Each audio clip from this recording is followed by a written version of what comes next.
Welcome to the Angler's Wisdom Podcast, supercharged by Amped Outdoors Lithium. Today, anglers fish longer. Today, anglers fish harder. Today, anglers rely more than ever on their electronics. It all comes down to catching more fish, and today, anglers rely on Amped Outdoors lithium batteries, period.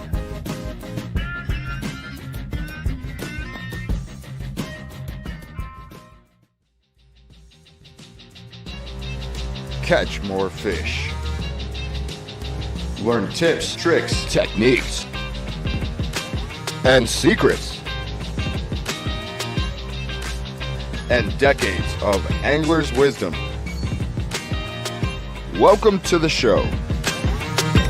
Oh, yeah! Yeah! Oh! Oh, that's a nice one. Yeah! Good evening, everybody. My name's Phil Durnick. I am the producer here at the Angler's Wisdom Podcast. We are just waiting on Chuck Earls to get here. He is actually having a little bit of technical difficulties with his PC. So I'm just kind of filling in. We're just standing by for just a couple of moments. Please stand by just a moment. So the angle needs to be kicked down at least 10 to maybe 12 degrees. So now we're going to go to scout. Instead of forward, we're going to go to scout. It's going to go in the water again so that it's a little bit more. Sorry about that, guys. What's going on? Welcome back to the Angler's Wisdom Podcast. There's always some kind of challenge when you're going live. Everything was perfect, and then 3 or 4 minutes before we were going to go live, my computer froze and couldn't get my camera to work, but here we are. Welcome back.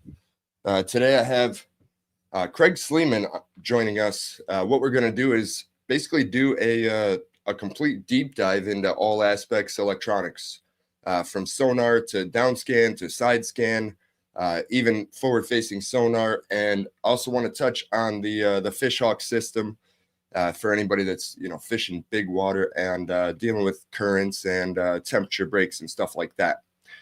So let's go ahead and we'll bring Craig in. How you doing, Craig? Hey, Chuck, how's it going, man? What's new and exciting over there on the Western Basin? It's been it's been a cold couple of days here over in Eastern Basin of Lake Erie, but just looking forward to joining you guys tonight, and thanks for having me.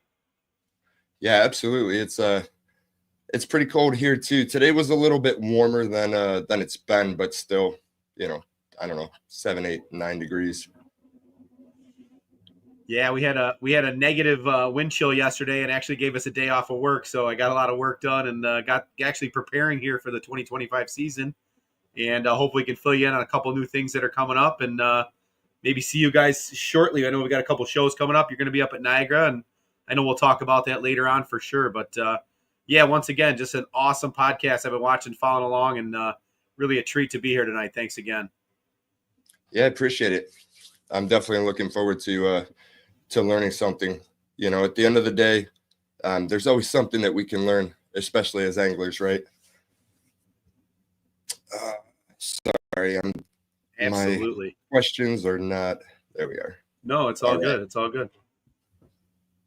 So I guess let's get started. Just introduce yourself. Something quick about you, and then lead into what inspired you to be so focused on the electronics side of things. Yeah, so growing up in the Finger Lakes region of upstate New York, my grandparents had a houseboat up on Seneca Lake, and we kind of cut our teeth fishing around the docks and casting for bass and perch and sunfish and the occasional carp. So, understanding that, this background really didn't really get going until after college time. My brother and I have a twin brother, Ethan. So if you see us somewhere, you say, hey, Craig, it could be my twin brother, Ethan. But, we kind of got into this competitive perch fishing over here in the Finger Lakes region in the springtime. And, lo and behold, the competition started getting a little bit more competitive. And, we started doing a little bit more homework and trying to find an advantage on, finding fish and locating, tournament winning fish. And so it came down to, running an underwater camera. And it was like, well, the AquaView can only take you so far, and then you run out of cord. And so, we had to really rely on our electronics. And I think, our passion for catching tournament fish, was just a springboard out of the Finger Lakes. And then, as soon as we could afford a boat, here we come Lake Erie in a little 18-foot Alaskan aluminum boat. And, had a little windstorm blow up one day and had to come off a little early, and just thought to ourselves, we're not going to be able to compete that way. So, the progression kind of took fold, and, here we are a couple of years into fishing on the national level and had some success here the last few years. And, of course, using our electronics is a day-to-day, hour-to-hour thing. And so that passion has kind of, brought it full circle and starting back at home. And here we are traveling nationally, and now we get to talk about it a little bit with the success we've had. So, it's just something that everybody's going to eventually, have to almost break down and say, what are the best electronics to buy? And I was just having a conversation with our producer dude there, and, it's the ones you can afford.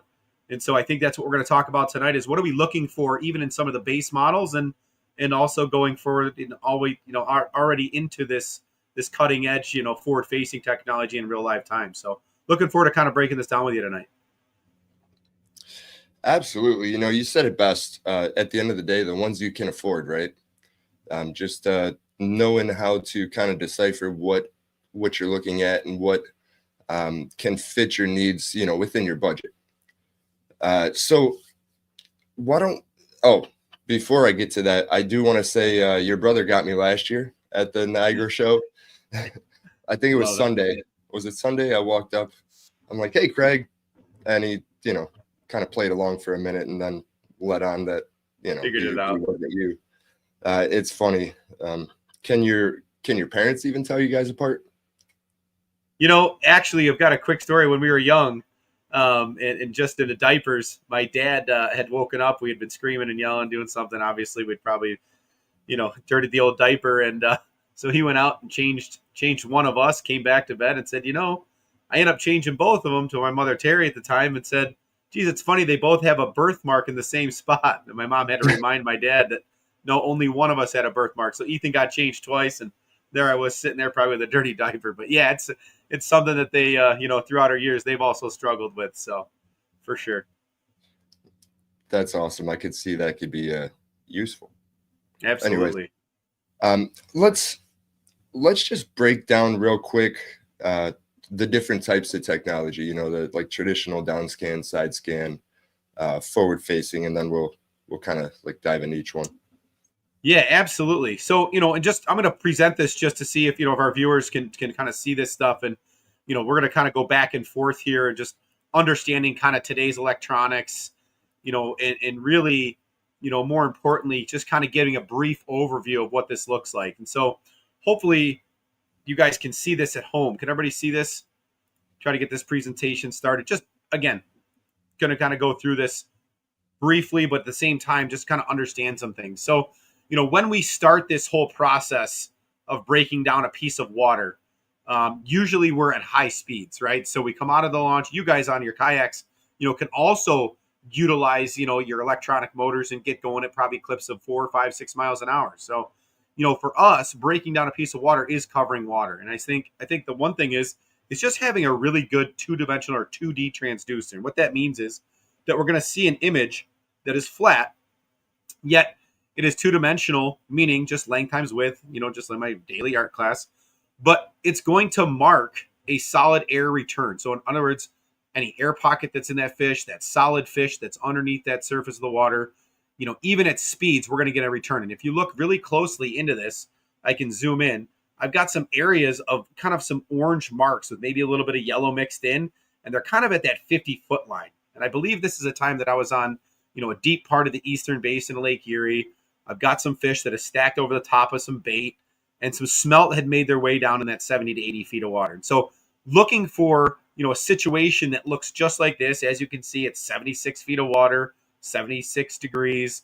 And, I've got my settings, very basic.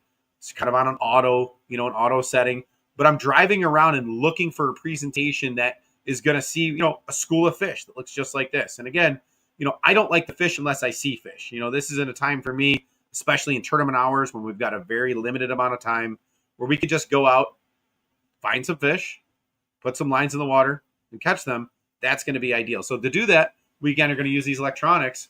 And, this is just, again, a basic high speed graph. And if you can tune in your graph and not get the noise or not get the, ultimate, we'll call it disturbance in your return, you're going to have a much better success rate at high speeds. And what I mean by high speeds is anywhere in that, 25 to 35 mile an hour range. Usually beyond that, and there's some guys that have perfected where these transducers lie.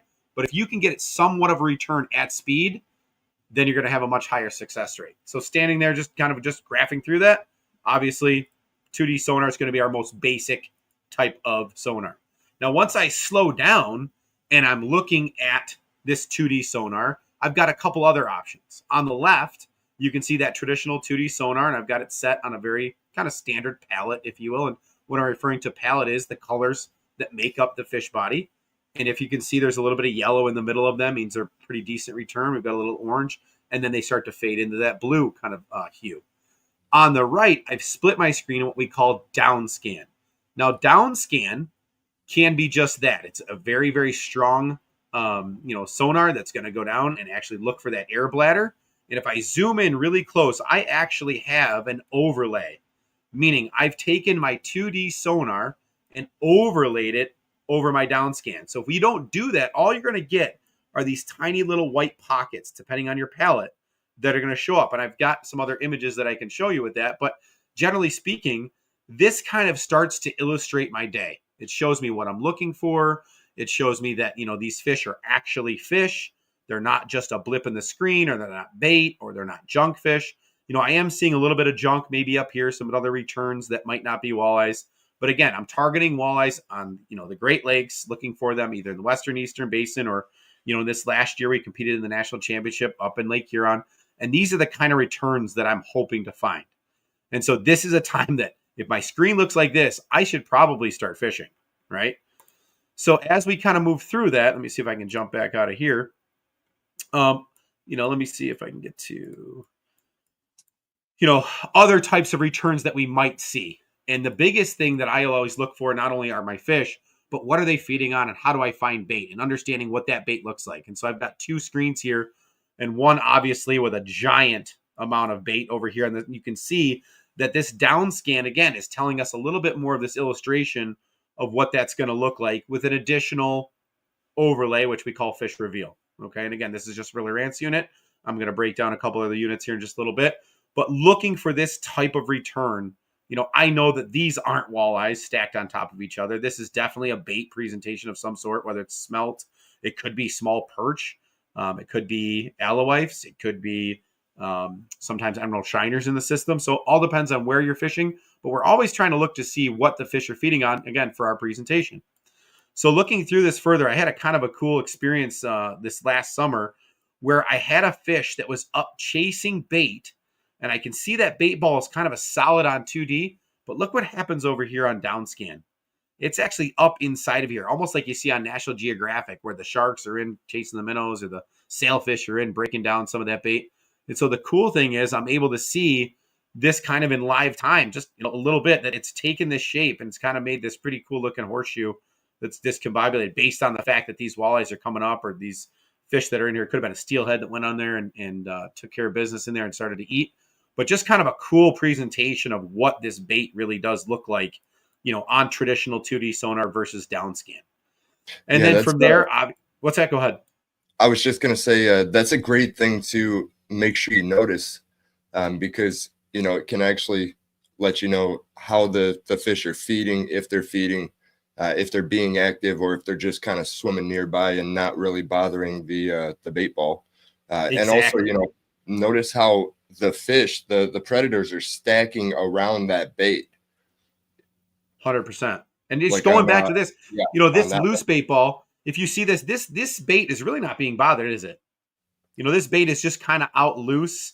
It's not all balled up like this bait here. Do you see the difference in the two? And exactly. That's a great point, is, understanding what fish are active and when and where. And then we can also do what? We can also put our baits, at the area or at that water column that those fish are active, right? So yeah, Exactly. I probably could fish for this 65 to 70 foot fish, but he's probably not the active fish. He might be resting on a thermocline down there or just kind of hanging out. So maybe my first choice is to go after the fish that are up in this water column, doing some dancing around and really chasing some of that active bait, which is really cool to see. So moving kind of right along. So, this kind of leads us into our next thing is, which fish are active? If I were to break this screen down and looks like I've got my fish hawk in here with a weight that's underneath it, or I could have a couple of dipsy divers in, or, it could be a snap weight that it's, super heavy. They're a drop weight that I have here, a torpedo of some sort. But looking at the fish that are on this traditional 2D and on this DownScan, I noticed that there's a number of fish, on the screen. I've got some fish down here in the 40s and 50s. Then they start to kind of rise up in that, 45. And then here they are like 39 to 40. And maybe even some fish that are up into this bait. You can see that little bit of thermocline that could be set up here as well. So, my question to our audience is, which fish are active and what's my target depth for my lures? And, I always say that these higher fish are probably the most active. And so if I'm going to go set lures for these fish, I'm probably going to try to target the fish that are up in this water column. And I put a green circle here around the fish that, to me, I would probably target. That's why I've either got this or, depending on what I put in that day. I can't remember right off the top of my head of what this might have been, if it's dipsies or a down weight or something. But I'm going to try to get to these fish first before I have to set down in that 50 to 53 foot range, right? And the reason for that is these higher fish are always our active fish. And that just leads me to, going back to, or just kind of circling back to this screen, if you will, is that the fish that are up, they're probably going to be more active chasing this bait. And so that's kind of been the theory is, the high fish are the active fish. Those are the catchable fish. And, I would be much more interested in setting, whatever it is, whether it's, an inline weight, whether it's a trip, we'll call it a jet diver, whether you're putting on a snap weight or you're trying to put a bandit or a, or HJ12, or if you're running a, any sort of deep diving crankbait, can I get to these fish? And if I can't, how do I get there? And so that's kind of been the, the basis of all this. And I'll just stop sharing for a minute, but, going back to this whole thing is, what fish are active? How can we find them? Number one, quick, or we'll call it at a high speed. Once we do find some fish, are they identified as walleyes? Do they identify as walleyes? And if they are the target species and they are the game fish that we're after, what depth are they at and what fish, can I, or how can I set my lines to get to those fish? And I think that's, kind of just in a synopsis, just a breakdown of 2D sonar at its finest. Number one, high speed. Number two, are they in a zone? I call it the target zone of where we can actually catch these fish. Are they active enough to catch them? And then number three, how can I get there? What can I do to get my baits there? Yeah, that makes a lot of sense. So you had mentioned DownScan overlay. Okay. How do you do that? Because yep. Go ahead. I was just gonna say my DownScan. I mean, it will pull out objects, but generally the fish are just like white dots. Okay. Yeah, and so with that, going back to, and I've got to just go back and see if I can find this, but that overlay is actually in a menu, and it's known in the Lowrance as a fish reveal. And what that is it takes that same 2D return with that yellow and that red and that orange and a little bit of blue on the edges, and it actually places it over the top of the same return that it finds in that 2D sonar. And so what we're trying to do is obviously mimic or get our day started where we can tell a story and really just confirm. It's more of a confirmation of that those are actually fish. That's a big enough return of an air bladder that we're going to be able to see them. And again, I've gotten to the point where right now, my little aluminum Lund, I still own that little 18 footer for the Finger Lakes in the wintertime. We're perch fishing out of it right now. And in fact, we're going to try to get out this weekend. But, that being said, I've been able to dial in my 3-in-1 transducer at the right angle, at the right space, at the right direction. I can actually shoot DownScan and SideScan at 30 miles an hour and still mark fish. And so that's been a thing that, I've never been able to do in some of my other boats, just the way they've been set up and the way I've been purchasing them and getting them. But that's one thing that when someone says, hey, I don't see any fish, I can't see fish, until you get to all this reveal and get to all this overlay and all transducer placement. And I wish I had more stuff on. I've got a whole seminar on that. We're going to be talking about it, which I'll talk about here at the end of the show. But that's going to be our number one priority, is to figure out where our transducer is located, whether it's through hull, whether it's external on a starboard, whether it's, off to the side, off to the left, right. I mean, I've had marinas call me and say, hey, can you come down and see why this is not reading? It's, well, the propulsion of your propeller and the direction that it's flowing is actually kicking up and giving it disturbance. So of course it's never going to read at speed.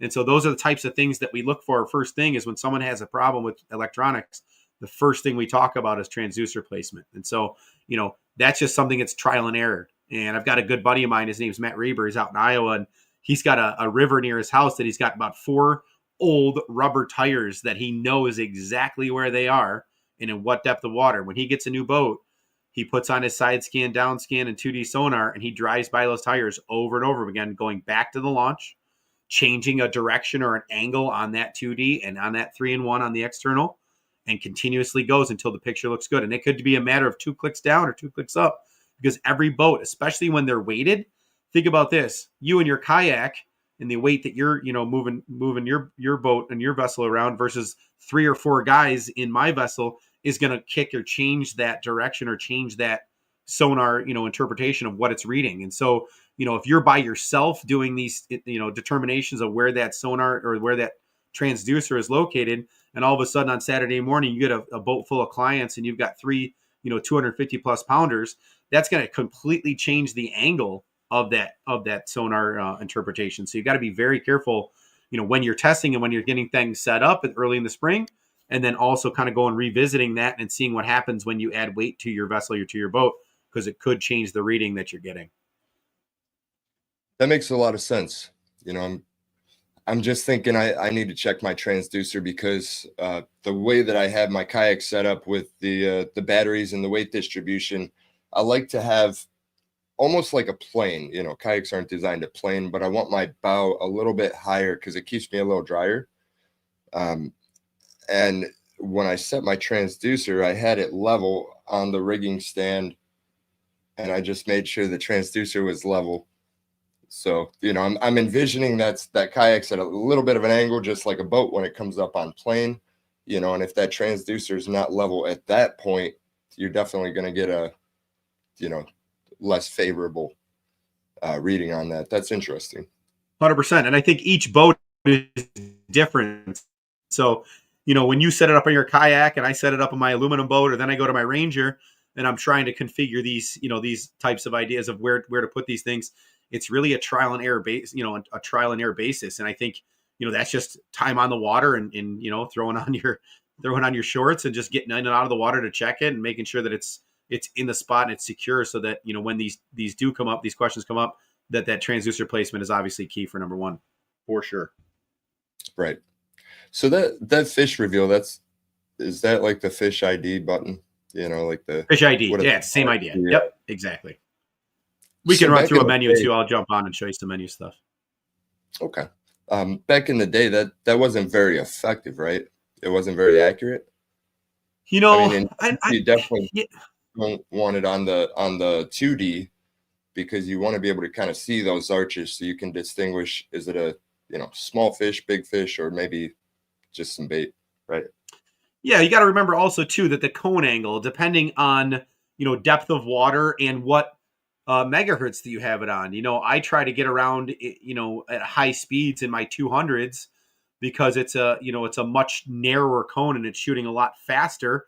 And then when I slow down to slower speeds like trolling speed, I might change my my megahertz to maybe 83, and what that's doing is just widening out that cone angle, and it's expressing more interest in things that are at a much different angle. And so the wider you can make something at the slower speeds, the more return you're going to get. And so if you're fishing really shallow, it's really not going to help you to be in 6-7 foot of water and run 2D sonar. You're not going to see, the fish that are under your boat. And that's, brings me to my, that second, part to this whole, sonar bit is, understanding SideScan. And so if you don't mind, I'm just going to throw up a couple SideScan images just so we can see this. Is, the difference would be, how do we take this to, a level where I know that I'm fishing, in a lake that's going to be super shallow. I've got a really good buddy of mine who fishes up in Saginaw Bay, and, understanding what do fish look like, in 12 feet of water. Because I know with 2D sonar, I'm not going to see these fish. And this is actually from my buddy Jason Graham, who's got a charter business up there called Send It Charters, and he's a Saginaw warrior up there. But understanding in 12 feet of water, if these fish are off, one side or the other of this weed bed, how can I see them? And what it comes down to is we look really, really closely.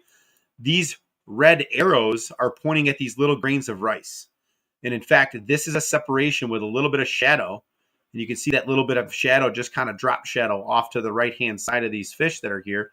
And what that is, it's that return of that sonar shooting out to the right and to the left and identifying where those solids and where that return is. And when it comes back as a little white speck. Now, again, this will all depend on the coloration or the palette that you choose. And what I mean by palette is you can actually physically change the color of your background. This is like an amber, or like an off color, like a copper color. There's blue, there's red, and everybody's eyes, and of course, every lighting condition.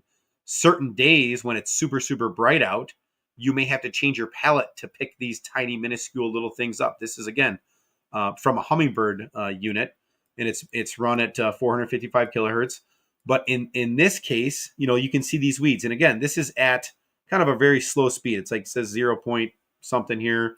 Water's cold. It's early spring. We've got some kind of immature weeds that are here. And there's actually a couple fish that might be mixing here. But, this side scan is a really great way. And this is what I really wanted to show you guys too is, even in 3.7 feet of water, you're not going to pick up any of these fish on that traditional DownScan, or we'll call it 2D sonar. And so a side scan is really, shooting out to the left and right of your boat. In this case, we've got it set out 95 feet to the left, another 95 feet to the right.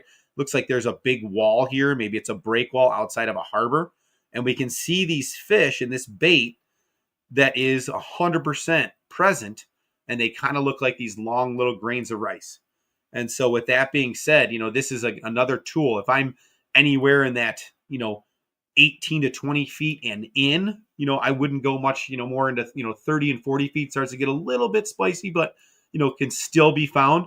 But even at speed, even at half to a mile an hour, we're still going to be able to pick up that, man, there's a giant school of walleyes right here. And 100%, I've got to get lines in the water. Look at this, 3 feet of water. I mean, this is crazy to mark fish, in 60 degrees in this 3 foot range. You'd never see them, with that slight or that smaller cone angle in that 2D sonar. Just one other little bit of information here too, just understanding too that, not everything that you see that is kind of this white color is actually a fish. Here's again, that kind of that range of that 20 feet, looking for this rock sand transition. You can see this rock pile, with this sand that's kind of around it. You can see the differentiation in those shadows and this conglomeration that's, returning that is not fish. The fish could be mixed in here. They're going to be really tough to see. Like there could be one maybe here, but, at the end of the day, this is just another way to interpret the bottom that you're fishing and just kind of how to where to those to start to set things up, depending on where you're either casting or trolling. So just kind of a cool way to just break another piece of water down would be, if you don't like your 2D and things are getting a little shallow, now it's time to switch over to that side scan and just see if you can pick some fish up or even identify what kind of bottom that these fish are relating to, so that if you do find some fish, you can find it maybe in another area of the lake or another area of your body of water that you're fishing and try to replicate that. And you can also use it in deeper water too, to identify, rock piles and stuff like that you don't know are there, but also to find those bait balls again.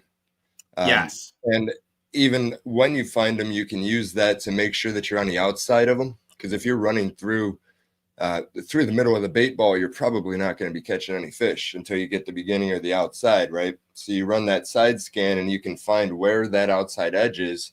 And then you can adjust your cursor over and actually mark a waypoint if you need to and navigate. So you're actually on the edge of that bait ball, or even, right outside of it.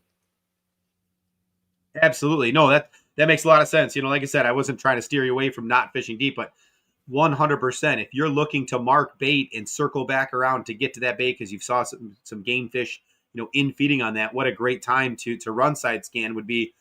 I know that I've got that narrow cone and I'm not going to see everything that's in front or behind me. So, another great way to mark bodies, of specific that you're targeting, but also of that bait for sure would be to run that side scan. And you can also play with the depth and width of how far you're going to be shooting this, right? So, the deeper you go, obviously I kind of do the rule of thirds. So, if I'm in 10 to 12 feet of water, I'm probably going to go in that 30 to 40 foot range out. As I go deeper, I might want to increase the width of that band and try to get that further and further away. And, the max that I try to run it at is probably no more than 100 or 110 feet on each side, because what happens to your image that you're starting to find is it will start to shrink and be tough to identify. So, you kind of have to play that law of, multiplying and dividing. But at the end of the day, we're just obviously just trying to find that target species and put more in the boat and have a, a happy little Saturday with the family and catch a few limits, Right. For sure. So is there anything that you specifically do in the settings to make sure that you have the best image when it comes to side scan? Yeah, I think, you got to play around with your contrast, and understanding that every body of water, especially clarity, can affect the return that your sonar is going to, respond to. There was some times that I fished the muddy Mississippi, and, and they kind of, the water clarity there, obviously, depending on, where you're fishing and what pool you're in, or, has it rained? Is there any backwater? I mean, that sometimes you don't see your fish, on your line until they get to the surface. And so, understanding that the clarity of that water might be completely different than, something like in our Finger Lakes. Right now, we can see down maybe 30 to 40 feet, on a clear day. And so that being said, you have to play around with that contrast in, rising or lowering that level to see if that return is necessary, to pick stuff up. Because I know for a fact, a lot of times I'll be in, fish in a situation where, yes, you can definitely overgain that, Steve. That's right. If you overgain something, you can definitely, blow out that image to the point where you can't see it at all. And so that's something you got to be careful of is, those white spots, yes, you're trying to see more of them, but at the same time, you increase it too far, you're going to fall over that edge and they're going to be completely gone. You're going to have almost like a big sunspot. So it's like looking at the eclipse without your glasses, right? And that's pretty much across the board with any kind of sonar. If you increase that contrast too much, you're going to start picking up more particles and debris in the water, depending on how dirty it is. Absolutely. That goes to show too, if you've got an area where you're definitely fishing around more, white bass, or you're finding, that you're getting returns on a school of, some junk fish, that you're only hunting these big predator fish, then you definitely have to play around with it. And again, you should have your hands on those buttons at all times. It's not set it and forget it like as seen on TV in the past, right? So I would definitely, get used to doing that. And I think that's something that we all can do. And we've got to actually, I'll just introduce this right now. We've got a course coming up here in upstate New York in the Finger Lakes through our friends at Doc's Tackle, which I'll introduce in a little bit. But we're going to have a button pushing class where a guy can bring his unit.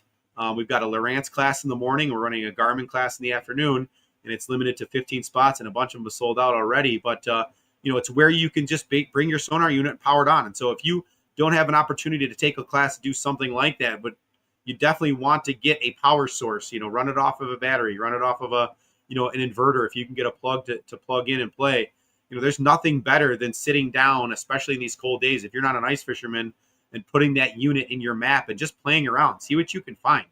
The worst that could happen is you could go back to factory reset and just go default everything and start fresh, for 2025. So, something to definitely keep your hands on. And it's almost trial by fire and trial by error until it fits your program and what you're trying to accomplish. And then also what body of water you're fishing. That sounds like a great class. You said that was at the near the Finger Lakes. Yeah. So we're going to be, let me just throw it up here real quick.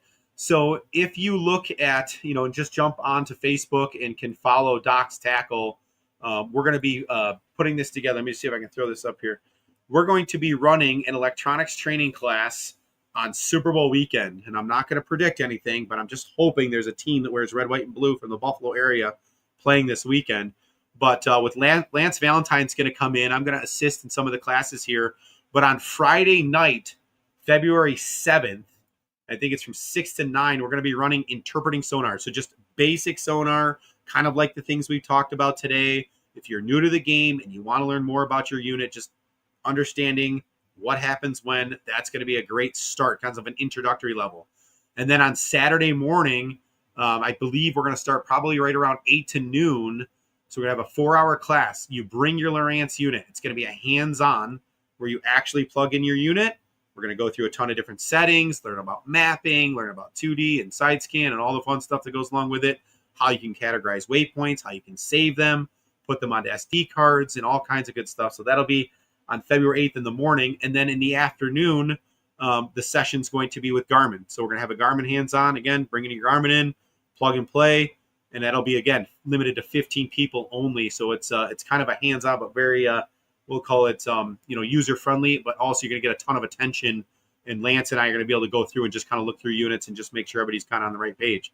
And then to finalize the weekend early in the morning before we head home to watch the Super Bowl, I'm going to be doing an introductory course to forward-facing sonar. So I've had, more questions than not on, hey, how do I get started? What do I need? What's the equipment? And so, that kind of a class that's going to really, I think, just break down where to put my transducer, what settings should I start with, what am I looking for? And I've got a ton of video that I've collected here, and I'm still even working on a few more things. Like I said, I'm going to try to shoot around this weekend and grab some stuff. But, that'll be at Doc's Tackle. If you can just sign up now, give those guys a call, look them up on Facebook, and we're going to hold that class up at the Old Hickory Golf Course with some food available, and it should be a good little weekend. A lot of guys already signed up for all 3 of those, which is kind of cool to see. But if you guys have any questions, too, don't be afraid to, give me a reach out on Facebook at Craig Sleeman Fishing. I can definitely help and answer some questions and get guys signed up for that, because I think spots are actually filling pretty quick. Last time I looked, actually talked to Dave earlier today, and it looks like things are going really well. So Nice. You bet. That's awesome. If I wasn't heading to the Columbus Fishing Expo in Columbus, Ohio, I might have had to make that trip. Absolutely. So the one thing that we'll get you caught up. Oh yeah. You have the other one at the Greater Niagara show that we'll get into here in a few. The one thing that I definitely wanted to touch on, because I think a lot of people just getting into electronics mistake what type of fish they're seeing, especially on Lake Erie. I know early on for me, there was times where it looked like I was on a mess of fish, and they were stacked up, just one on top of the other. But I realized at some point that was shad, and deciphering between, is that the 25, 26-inch shad we have in the Great Lakes versus am I looking for perch, or is that walleye or steelhead or some other type of predator fish like that? Yeah, that's a trial by fire as well. I mean, that's something where you actually have to go try to catch them to see what they are. That happened to be over in the Bay of Quinte actually last winter. It was funny. I thought I was on big walleyes. I thought I was in a pretty good school. It looked pretty good to me on the 2D sonar, and lo and behold, I was trying to jig them for lack of a better reason to have some excitement other than pulling a yellowbird around, and I actually found a jig and wrap, and I caught more white bass and more Cisco than I caught walleye that day, and it was because I was trying to identify what am I actually seeing here. And so that's something that going back to the return, your machine, depending on if you've got Garmin or you've got a Humminbird or Lowrance, doesn't really matter. You have to really go and identify. You have to really get through it and get around some fish. And, to be honest with you, we've pulled through plenty of junk fish and not gotten bites for, I wouldn't say hours, but, an hour, 2 hours. It's like, wait a minute. We're putting the right bait at the right speed, in the right place at the right time, and they are just not biting. They're probably not walleyes. If you think about it, if you can get around a batch of walleyes, you can do all the things wrong and probably still catch one or two to identify what those are. And then once you start to put that puzzle, those pieces of that puzzle together, you can start to identify, what those fish look like. And, at the same time, understanding that maybe they're few and far between, maybe these walleyes aren't, as you will call it, hunting in big packs. Maybe you're not seeing, a ton of fish, and it could be because you're missing them, higher in the water column. And that could be something that, it takes a little bit even further technology, like we'll talk about here in a minute, that forward facing, where I do a lot of trolling with my forward facing because I'm missing those fish. And I think there's sometimes in that surface film down to 6-7 feet of water that my boat is just never going to mark them. Whether you got DownScan, SideScan, whatever scan, you're not going to see them, without actually, again, seeing them through another lens, if you will. And so, those marks to me, and I learned from our good friend Lance Valentine, they have to have some yellow in them, especially if you've got your gain set correctly and you've got your, all of your different things kind of lining up in the same place. But the fish, to me, if I have my palette set up, and Mikey Miller runs a little different palette, he's a good buddy of mine over in that Western Basin. He runs a different kind of, I call it the snot program, where it's got that green in it. But depending on your program, you definitely can check out, that thicker, more dominant mark. And when that seems to have that length and that width and it all just looks right, then game on, you've got walleyes. Sheephead sometimes mix in with these walleyes as well. And sometimes you get into some of those big sheephead. But the more that I watch my forward-facing sonar, the more I identified what they look like compared to a walleye. And I know Tommy Wynn's got a really good forward-facing sonar university out there. I actually paid for it and bought it. And, it's outstanding. He's got some great footage there. And really studying that mark and just understanding if you do catch one, just getting back to keep taking those notes. What did it look like mentally? What did it look like physically? Can you put that in your memory bank and say, hey, when I troll through these, I know these are going to be the predator fish that I'm after. Or, hey, I've had times where I know that they're not walleyes. I pick up, go another 2 or 3 miles until we find the right fish. So it's something, again, you got to do some trial and error, but everybody's sonar unit's going to be a little different. But I would say definitely try to hone in and try to find that thicker, yellow arch that's got a really good return. And if you can get it to fade out to those other colors and have that black line, especially on top of that blue, you're definitely looking at walleyes. Yeah, I agree. I have a couple of pictures I'll pull up real quick. At least where I'm fishing in Lake Erie, this is what I've seen. Sometimes you'll sit on fish that just, what? I don't know why this thing's not working. Sorry, my I don't know, my computer is just being uncooperative. But so the pictures, basically what they would show is, basically half the screen filled with fish, real tight, one on top of the other. And obviously they could be sheephead, they could be catfish. You're probably going to catch one of those and you'll know, oh, I'm on a catfish spawn or I'm on sheephead. But a lot of times you'll see that and you get excited thinking that you finally found the massive school of walleye or predators. And it's basically just those 26-inch shad that we have out there. So when you're looking at your fish finder, you want to have, some spacing in between those fish, because those walleye, they're not going to be on top of each other. They're going to be, I don't know, a few feet away from each other and just kind of speckled like that. So I can't get the picture to pull up. That's all good. Let me see what I can find here. So that's 100% it. I mean, going back to, let me just jump into some of this other stuff that I've got cooking here.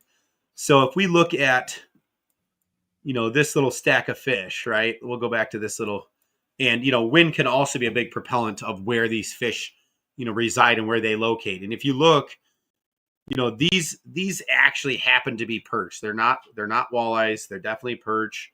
It's a warm day. It's, they've got it blown up. There's some bait in here with them. This is actually a little spot on Lake Erie that we found some summer run fish. But, specifically looking at this, I can tell that these are perch because they are huddled together like perch would be in a school, right? Maybe there's some walleye starting over here. This mark over here is starting to interest me. I think these walleyes might be hunting these smaller perch, and you can definitely see a difference in, that mark compared to these huddled marks. And they could be schooling these fish against this bank and using it, as a place for ambush, right? And so just identifying and understanding, what marks are the marks that you're really after. Let me also, just go into forward facing. we can start with this right off the bat. I mean, understanding, what do those weeds look like? What do my fish look like? What does my bait look like? And this is something, again, that I'll break down here in just a little bit, but, it doesn't matter what unit that you purchase. Again, the one you can afford is the one you want. But, I know for a fact that if I look at this dirty screen of mine with some water on it, these 100% are not walleyes. They're definitely perch. As I start to, turn my sonar, my forward facing, and I start to see the differentiation, they start to fade kind of towards the edges. They're thicker towards the middle. They got a great return here. This to me is 100%, a school of perch. Now, if you get out to the Dakotas and you're fishing, out in, the Missouri River chain, and you're out in Mobridge and you're fishing the trees, you're going to find different schools with different fish. There's catfish in there. There's sheephead in there. There's walleyes in there. There's, probably, I know there's giant northerns because we've caught them, but that's something too that you're going to have to take some time to really understand and identify what is it that I'm looking at. You got to try to catch these fish, unless you could put a underwater camera down if it's too dark and it's not, it's too deep or the water clarity is not right. Trying to identify, what do these fish look like? How can I find these specific fish, and what does that look like? Again, if you're a salmon fisherman, what does the bait look like versus maybe the salmon that you're trolling after in 130 feet of water? And a lot of guys are actually taking this forward facing to identify the spread that they have on their downriggers.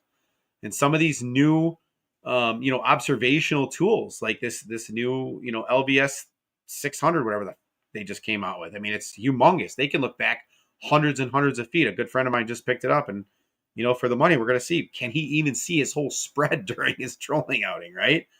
But using that to also identify, these fish in this bait, the fish that have come into the downrigger ball to chase, the spoon that they've got out there that they're trying to entice those big salmon in. So, not only are we using it to catch fish and identify where they are, but what they are. And again, that's something you're going to have to really go back in and look, at your own preference and understand that, everybody's unit's different. Your settings are going to be different. Your personal preferences are going to be different. So it's really more time on the water than anything else.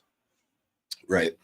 I've also heard some of the Lake Erie guys will use their forward facing sonar shooting forward so that they can actually identify where the actual depth of the fish is before they get to them. Because if you're using your, DownScan and 2D sonar, there's a good chance that those fish have already dropped because of the presence of your boat, so you're marking them, say, at 20 feet. They could have already pushed down. If you would have scanned in front, they might have been at 10 foot. And you want to kind of identify that, because after you pass, especially if you have a far line out, those fish are going to basically come back up to their depth. 100%. And again, that's just something that we had to learn. There was a night fishing this last year in the fall brawl that, we just weren't seeing the fish underneath the boat, but as soon as we put our forward facing on, we could see them out in front of the boat, and it's exactly what was happening.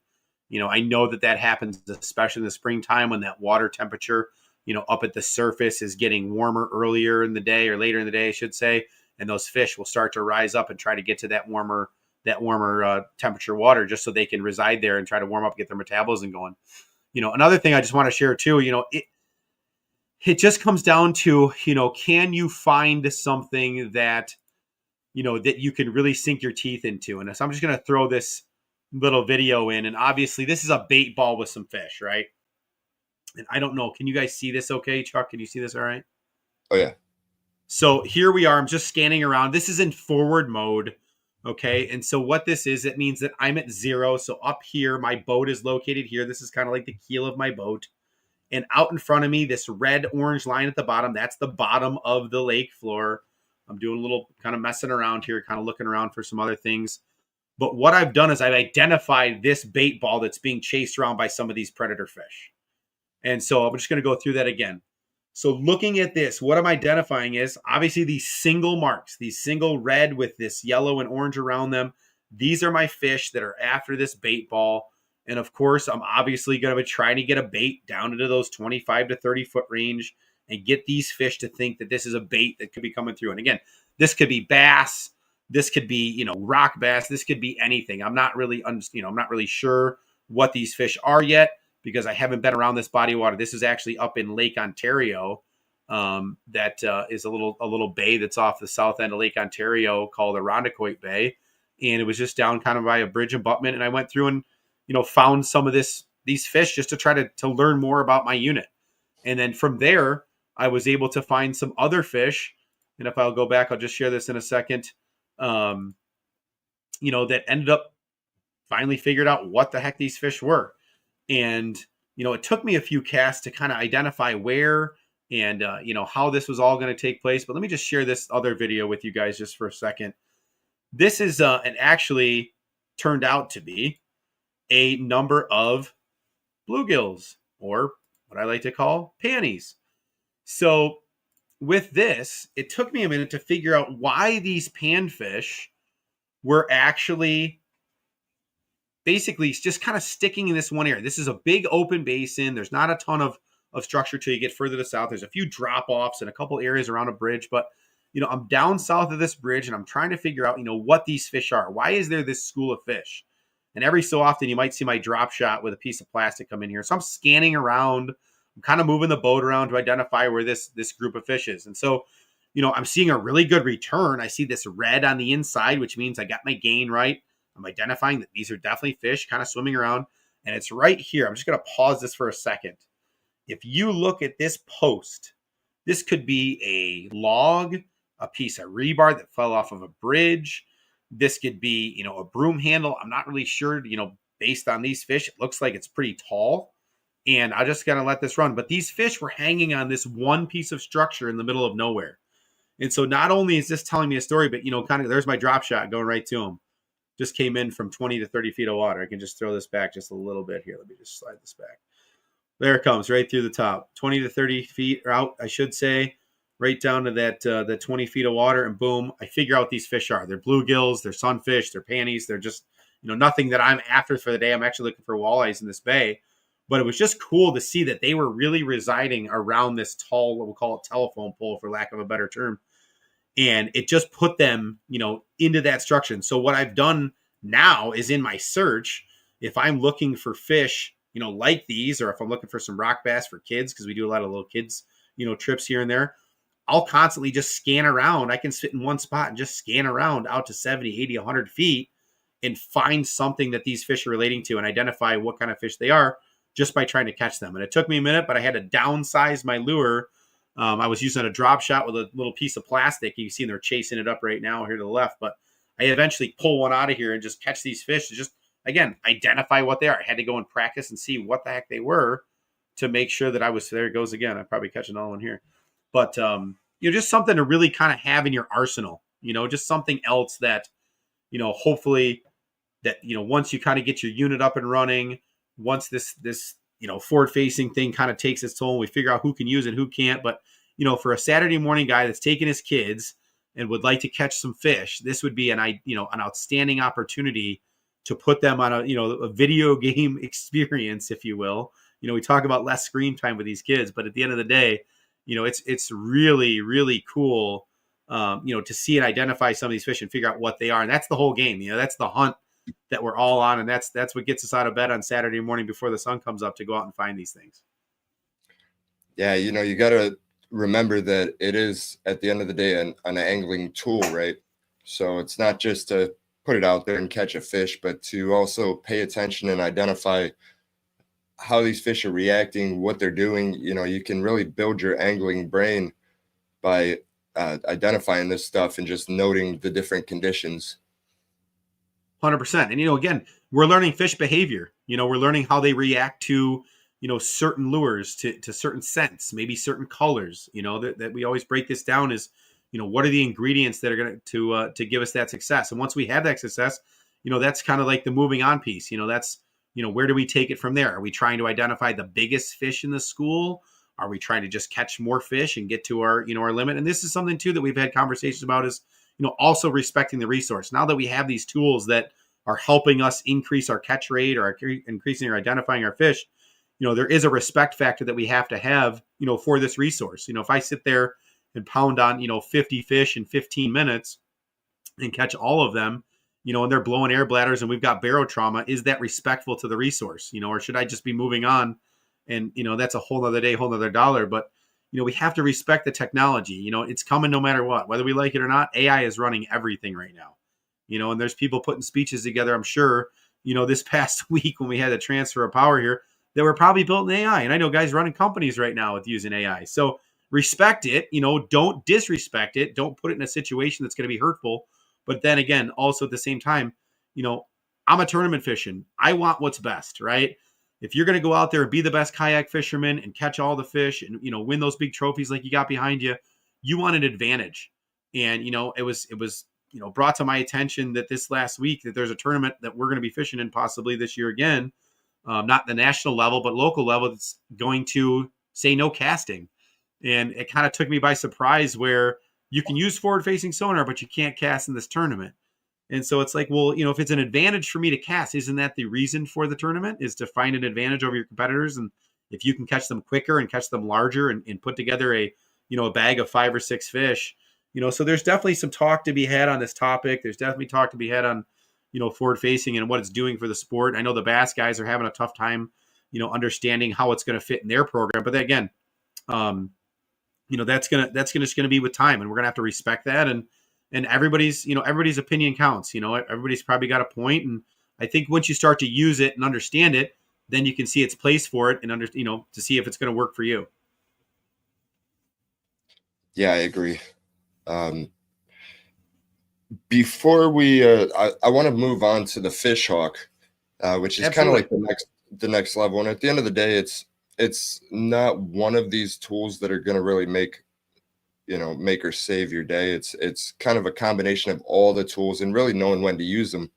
But before we move on to the fish hawk, one thing that I wanted to kind of ask your opinion on.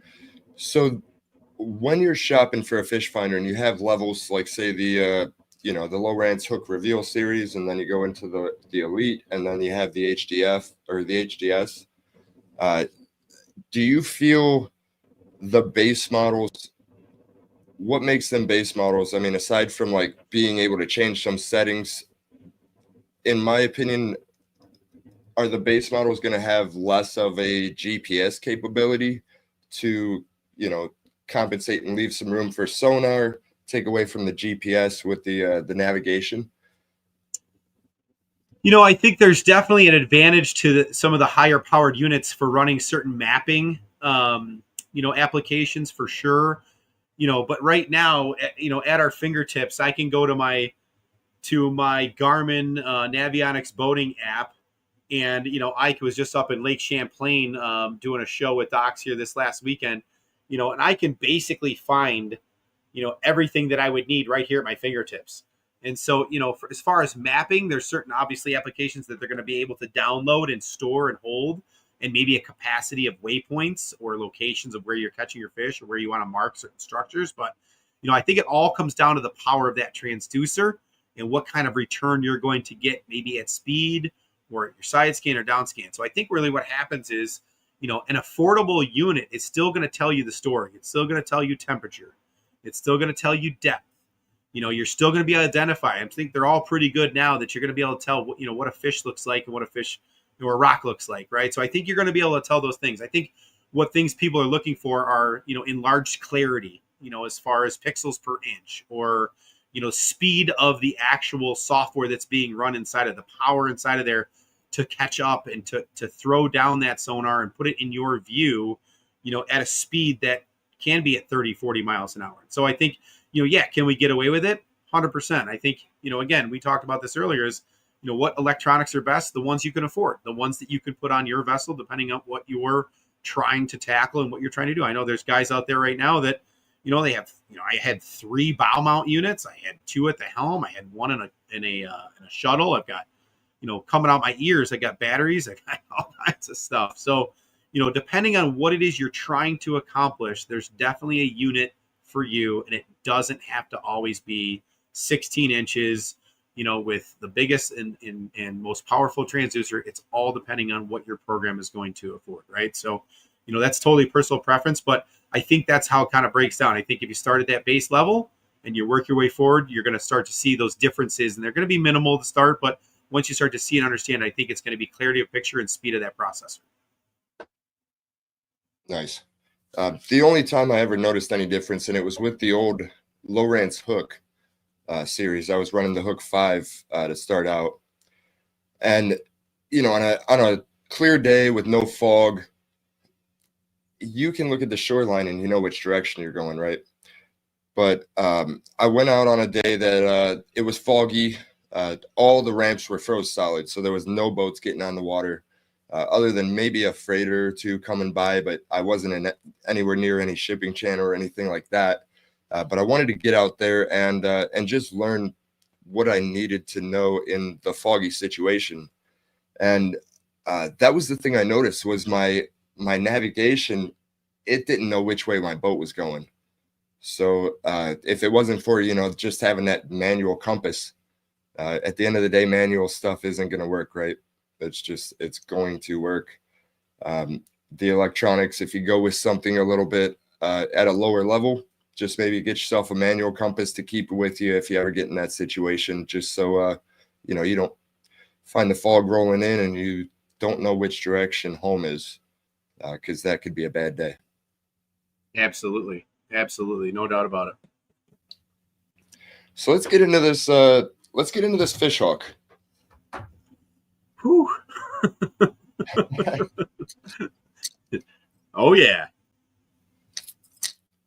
Yeah. So basically, what the fish hawk does, and there's a couple different models, at least two different models, right? The X2 and the X4. Or no, there's three. Depending on what you're doing, on a kayak, I use an X2. All I need basically is the speed of the lure at the depth, because Lake Erie has a lot of current.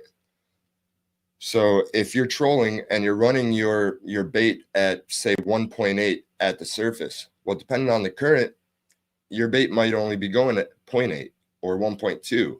And if that's not what the fish want for the day, you're probably not going to have a very successful day. So I've been using this to kind of dial that in. Used to just watch my rod tips, and that's a pretty good indicator, with a lot of experience and a lot of focus. But to kind of dissect it for clients and show them in real time, this really helps for that, and especially on tournament days, because you can find those magical spots.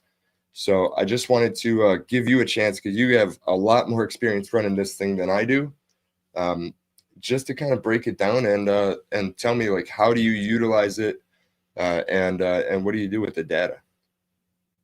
Yeah, it's something that I've learned, even in shallow water. I mean, even in 30 feet of water, a lot of our bodies of water have current, right? And so what that's doing is it's depending on your trolling speed. And again, this is mostly for trolling application, although I've seen some guys, use it a little bit here and there, as they're searching for fish, just trying to get temp and figure out which way the current's going. But, at the end of the day, what we're trying to replicate, is a speed that the fish want to bite at, right? And so, like you said, if I'm trolling and my GPS speed, or what I like to call my speed over ground, my SOG, is at 2.0 miles an hour, that doesn't mean that my lures are going 2 miles an hour. And this can be a very directional thing. We've had a lot of huge, huge winds in the fall, especially out of the west. And when that wind blows out of the west, and you guys have watched the Western Basin empty out, there's been pictures and videos of guys that have been walking in the bottom of marinas on this Western Basin. And we in Buffalo get all of your water. It comes up into the marinas, it comes up into the roads, it comes up into the, just about everywhere. And I've had some pretty crazy experiences with that water level as it starts to rise. And so at some point, when that wind quits blowing, that current is going to turn around and it's going to head right back west. And even though the wind's out of the west or northwest or southwest, current can sometimes trump that wind and completely change. Now, there's also two different styles of current, or two different locations of current. Just like we talked about, there's surface current, and then there's subsurface current. And there's some maps on let me go back to Seagull that they put out that kind of shows some of the directional pieces with this. But what's happening is, going back to my 2-mile-an-hour boat, the lure speed, if you're down 10, 15, 20, 30, in our case, when we're fishing 70, 80 feet down over 120, we could have a completely different speed of current in that subsurface. So all the way down towards the bottom, or just off the bottom. And that sometimes will position bait. It will position fish. If you think about a trout stream, and a lot of guys that fish over here, we've got the Genesee, we've got the Irondequoit Creek, we've got the Salmon River. Those fish are always facing upstream. And so their nose is into that current. And if the bait is presenting itself to those fish from up current down into their mouth, then they probably want to see the bait coming the same way. And so if you can replicate the same speed and identify what we'll call it mile per hour that those fish want to bite at, that's going to be a huge advantage, because there's been times when I've been 8-9 miles offshore, changed direction after seeing tons and tons of fish from an east-west to a north-south to a, we call it the 270 trail. Changing direction completely changed my lure speed, and boom, it was like the light came on. Here come all the fish, and boom, we're catching them left and right. And so not only do you want to just, again, pay attention. If you don't have a fish hawk at this time, number one, you're missing out on temperature, which again could be a huge part of where bait's located and where fish are residing.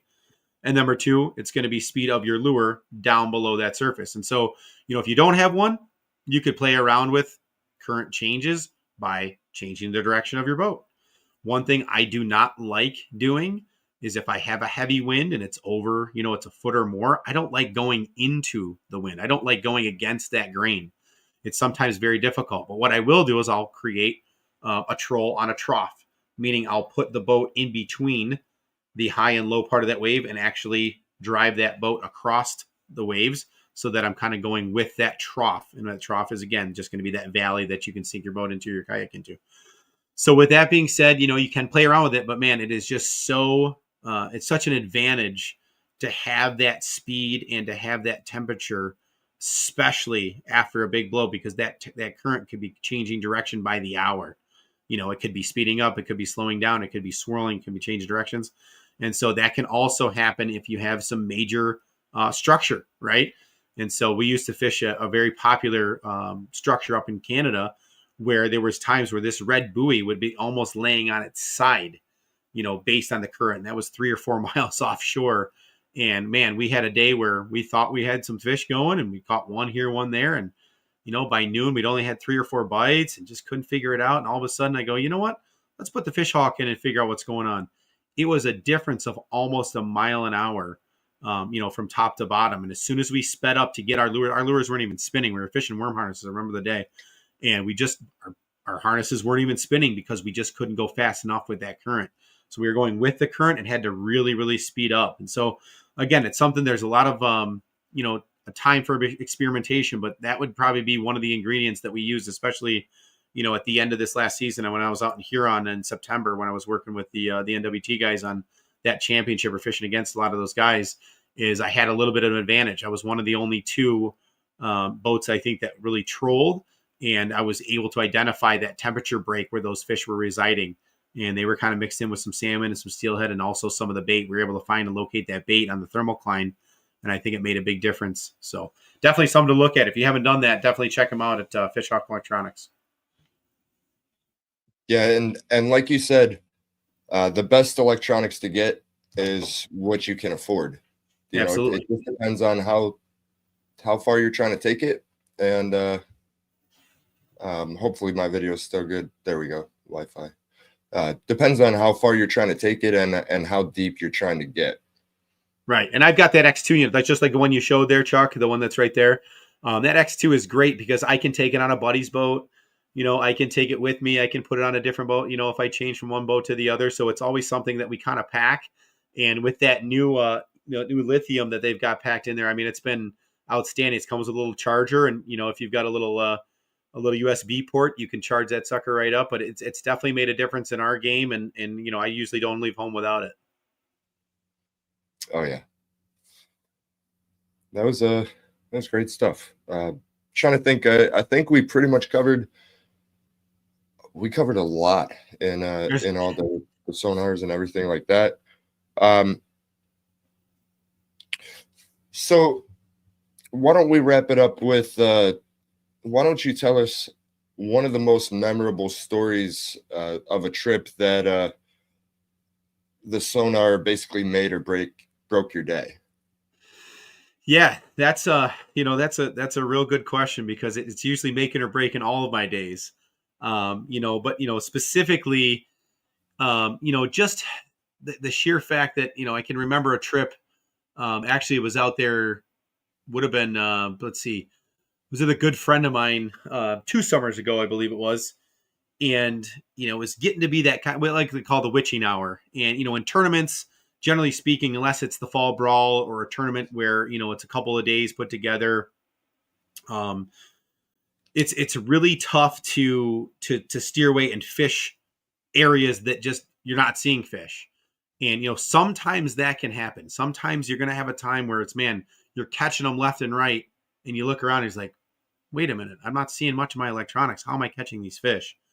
And it could be something with the boat. It could be something with just the current, pushing them somewhere or the other. It could be you're spooking them and you're only catching the fish out on your boards. But you always kind of have to stick to electronics. And so going back to that little story, we were out, and we could actually physically on 2D sonar, remember this correctly, is 2D sonar, our fish were all in that 40 to 50 foot range. And, we had been fishing some worm harness applications, some 2 and 3 ounces. My buddy Mike makes those, and over at I1 Baits. And he's been a, big stickler and just being very precise. He traveled with me this last year on the national tour again. And, he's very helpful with being very precise on things. And so I had all my stuff right where these fish were. And I watched them. We just were not getting bit. And just before dark, just like walleyes do a lot of times, we physically watched these fish go from that 40 and 50. And all of a sudden they were at that, 30 to 40. And then another 20 minutes, they were at 20 to 30. And just before dark, for the first time, I think, in all of my history of watching walleyes, they came to the absolute surface, and I could see them chasing bait on the surface. They were on emeralds, and they were also following this bug hatch that has been going on. They had some mayflies that were hatching, and I saw walleyes finning like you would see in like the ocean. You'd go see a redfish in the shallow. You go see here and there, and I could not believe it. They were just, it was just, I was in awe. And of course, it got dark, and I didn't have my light stuff because I didn't plan on fishing in the dark. But I'll do it from here on out. But I just could not get my lines up fast enough, high enough. We ended up catching a lot of those fish in that, 15 to 20 foot range, out over that 60 to 80 feet. But those fish will travel. They have no qualms about going up and getting bait if it's available. And, sometimes I don't, that's why I think at the end there, we weren't marking any walleyes. We didn't see anything. And I'm like, man, how are we catching these fish? I'm not even seeing them. It's because they had gotten so far up into that surface that they were just up there, just finning around. And it was a calm, clear night, and they could do it, and there wasn't any boat traffic. And, that's a whole nother day, another dollar as far as talking about boat traffic. But yeah, it was just kind of one of those experiences. You're like, man, this is actually happening. I'm watching it unfold on 2D sonar. So it's pretty cool. Yeah, it's so cool. I've had a couple of days where that bug hatch happens, and if you can identify it and you can adjust, it totally changes the day.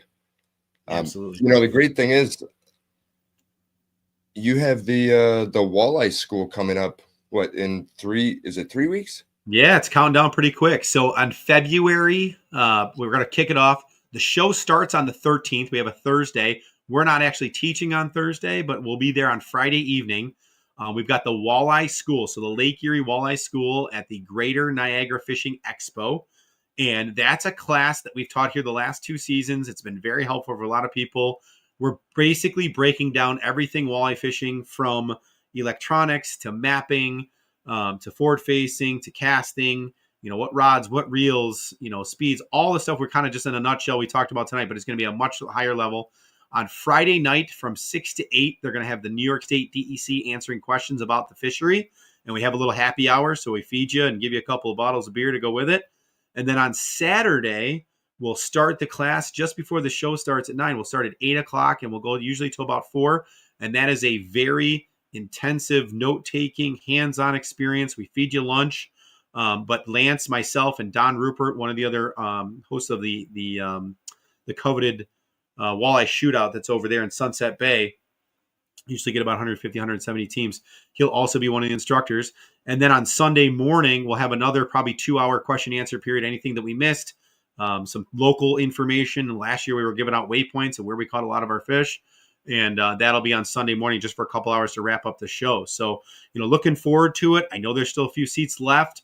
They've been selling pretty good this week, starting to pick up some pace on that. Guys are starting to see the interest, peak as we're starting to get this colder weather. And not everybody's an ice fisherman, but yeah, really looking forward to that. So if you get a chance, check out the Niagara Fishing Expo, and we'll be at the Walleye School. There's a number of other, mini, we'll call it seminars that are going to be taking place with a lot of great speakers.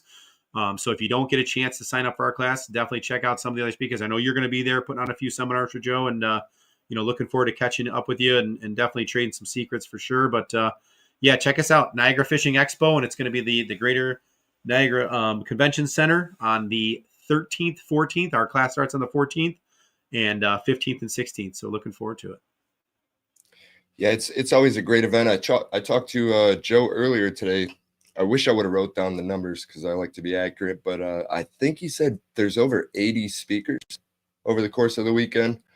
So it's totally different from any other expo that you've been to, where you have your expo on the one side, and then you have on the other side, you have all the speaking rooms and like the big the auditorium that the Walleye School, and I believe there's a salmon school as well.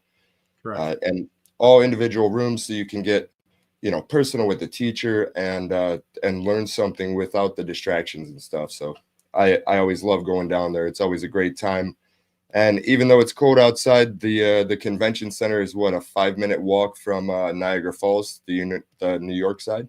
Yep, it's just over around the corner there, and there's plenty of hotels that are within stone's throw as far as getting any. There's the Sheridan's right across the street, so you can almost get there without even going outside. So definitely something to fill up your weekend, and it's for all ages, all levels.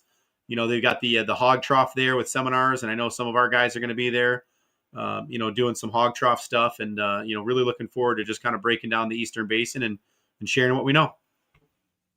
Yeah, and what is it? Friday and Saturday, I believe 1:30 to 4. It's 1:30 to 3:30, and then a little bit of a Q&A. And just to get out of the room for the next guy, I'm hosting a kayak fishing expert roundtable.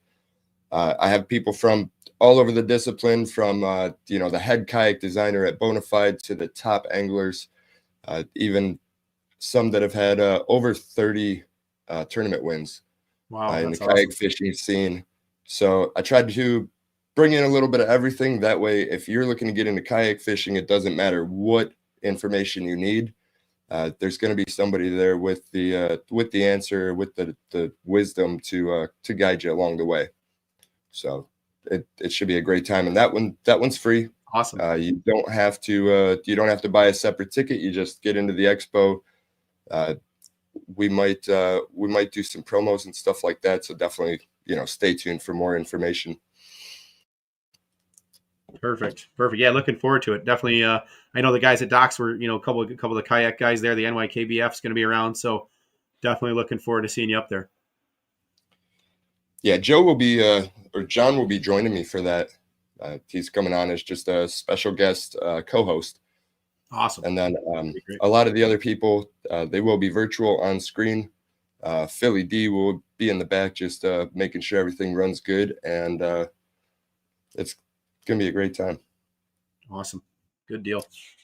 Is there anything that you wanted to talk about that we missed? I think we hit on quite a bit. I mean, there's, we could talk fishing for hours. I want to definitely, be cognizant of our time here, but just a huge thanks to you guys and, for what you do with the sport. I don't, you're obviously here to make a living on a lot of things, but at the same time, you've always given back to the angler. It doesn't matter if you're a kayak fisherman or, just a citizen of the Finger Lakes, Great Lakes. You've always been super, welcoming, and I really appreciate you having me on tonight.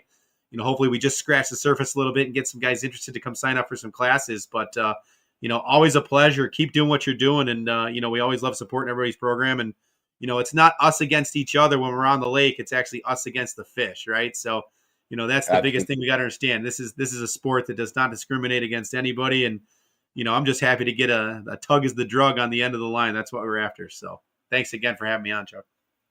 Absolutely. It's been a pleasure. I've learned a ton. My brain is spinning just from all the different details in the sonar part of things. Yeah, there's a lot here for sure. Yeah.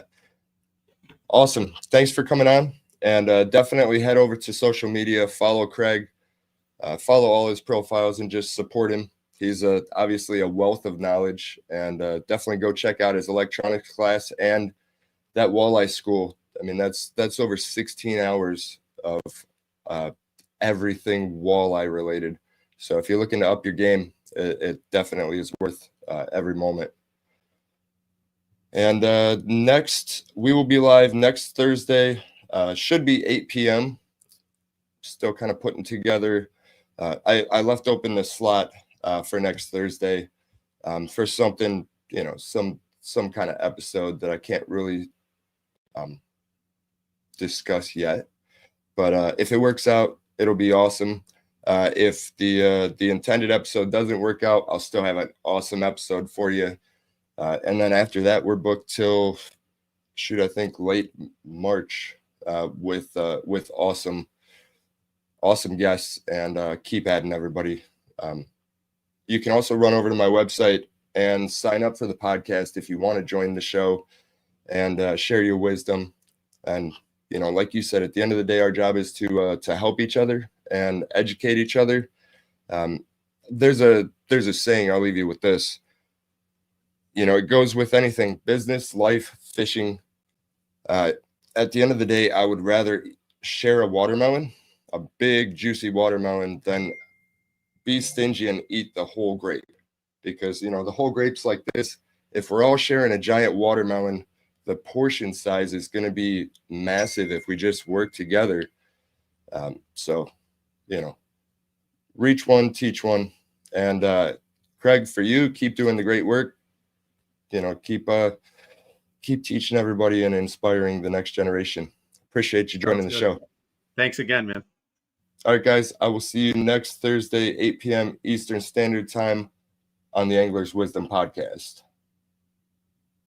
Thank you for joining us today on the Angler's Wisdom Podcast. We hope you got some good insight out of the show and learned something new. Don't forget to go over to ampedoutdoors.com and support the title sponsor of the show. Follow them on social media and just show them some love. And lastly, head over to LakeErieKayakFishing.com and check out all the many resources as well as opportunities to book an unforgettable Lake Erie kayak fishing adventure with yours truly. You can also get yourself a Lake Erie kayak fishing gift card to the obsessed angler in your life. And remember, fishing is life, but safety comes first. Thanks for joining us today, and we'll see you next Thursday live on the Angler's Wisdom Podcast. Oh, yeah! Yeah! Oh! Oh, that's a nice one. Yeah!